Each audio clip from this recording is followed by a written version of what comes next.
আমাদের আজকের আলোচনার বিষয় পশ্চিমবঙ্গের বিদ্যালয়গুলিতে বন্দে মাতরম সঙ্গীত পরিবেশন এবং তার প্রাসঙ্গিকতা। হ্যাঁ, এই মর্মে গভর্নমেন্ট অফ ওয়েস্ট বেঙ্গল তাদের স্কুল এডুকেশন ডিপার্টমেন্ট গত 14/5/2026 তারিখে একটি অর্ডার প্রেরণ করেছেন।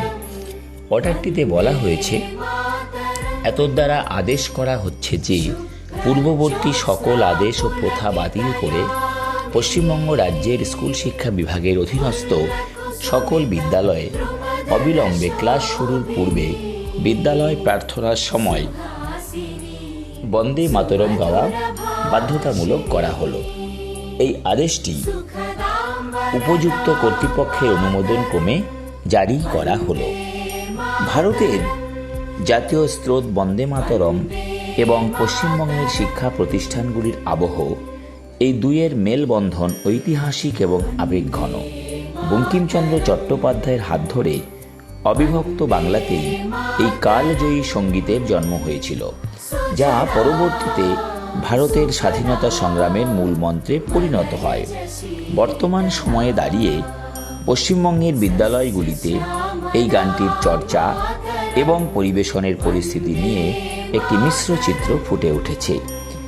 1870-এর দশকে রচিত এবং বঙ্কিমচন্দ্রের আনন্দমঠ উপন্যাসের অন্তর্গত বন্দে মাতরম গানটি প্রথম রাজনৈতিক মঞ্চে গেয়েছিলেন রবীন্দ্রনাথ ঠাকুর 1896 সালের জাতীয় কংগ্রেসের কলকাতা অধিবেশনে। তৎকালীন বাংলায় স্বদেশী ভাবাবেগের মূল কেন্দ্রবিন্দু ছিল স্কুল ও কলেজের ছাত্ররা। ফলে বিদ্যালয় স্তর থেকেই এই গানের মাধ্যমে তরুণ প্রজন্মের মধ্যে দেশাত্মবোধের বীজ রোপণ করা হয়েছিল। ভারতের সংবিধান অনুযায়ী জনগণ মন জাতীয় সঙ্গীত এবং বন্দে মাতরম জাতীয় স্রোত আইনিভাবে দুটির মর্যাদায় সমান।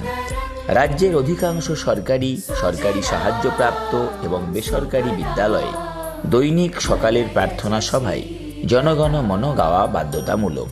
তবে অনেক বিদ্যালয়ে, বিশেষ করে জাতীয় দিবসগুলিতে যেমন 15ই আগস্ট, 26 জানুয়ারি, জাতীয় সঙ্গীতের পাশাপাশি বন্দে মাতরম অত্যন্ত শ্রদ্ধার সঙ্গে গীত হয়। বিদ্যালয়গুলির বার্ষিক সাংস্কৃতিক অনুষ্ঠান, স্বাধীনতা দিবস বা প্রজাতন্ত্র দিবসের উদযাপনে বন্দে মাতরম গানের পরিবেশনা বা এই গানের সাথে নৃত্য পরিবেশন একটি অত্যন্ত সাধারণ এবং জনপ্রিয় রেওয়াজ। বাংলা সাহিত্যের ইতিহাস এবং ভারতের স্বাধীনতা সংগ্রামের ইতিহাস পড়ানোর সময় বিদ্যালয় স্তরে বঙ্কিমচন্দ্র ও বন্দে মাতরম প্রসঙ্গের উল্লেখ বাধ্যতামূলকভাবে রয়েছে। বিভিন্ন সময়ে বিদ্যালয় স্তরে বন্দে মাতরম গীত হওয়া বাধ্যতামূলক করা নিয়ে দেশ জুড়ে নানা বিতর্ক তৈরি হয়েছে। তবে পশ্চিমবঙ্গের শিক্ষা ও সামাজিক পরিমণ্ডলে এটিকে কোনো ধর্মীয় বা রাজনৈতিক দৃষ্টিকোণ থেকে না দেখে মূলত একটি ঐতিহাসিক দেশাত্মবোধক গান হিসেবেই গণ্য করা হয়। অনেক শিক্ষাবিদের মতে জোরপূর্বক কোনো নিয়ম চাপিয়ে দেওয়ার চেয়ে শিক্ষার্থীদের মনে স্বতঃস্ফূর্ত দেশপ্রেম জাগিয়ে তোলাই বিদ্যালয়ের মূল লক্ষ্য হওয়া উচিত।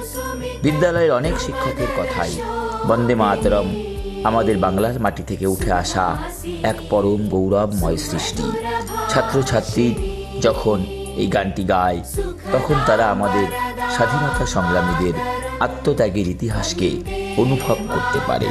তাই নিয়মের বেড়াজালে না বেঁধে একে অন্তরের শ্রদ্ধা হিসেবেই স্কুলগুলিতে চর্চা করা হোক।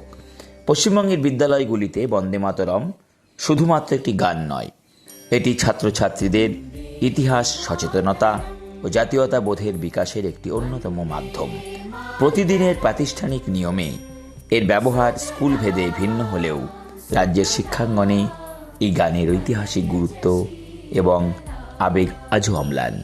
তাই যখন বর্তমান এই নিয়ম অনুযায়ী আমাদের সমস্ত বিদ্যালয়ে বন্দে মাতরম গীত হচ্ছে এবং সেগুলোর কিছু ছবি আমরা সোশ্যাল মিডিয়ায় আসতে দেখছি, সত্যিই গর্ব হচ্ছে, আমাদের বুকটা ভরে উঠছে আমাদের ভারতীয় সংস্কৃতি এবং ইতিহাসের জন্য।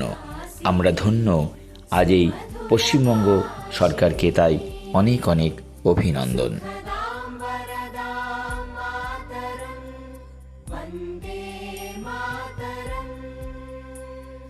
वन्दे मातरम्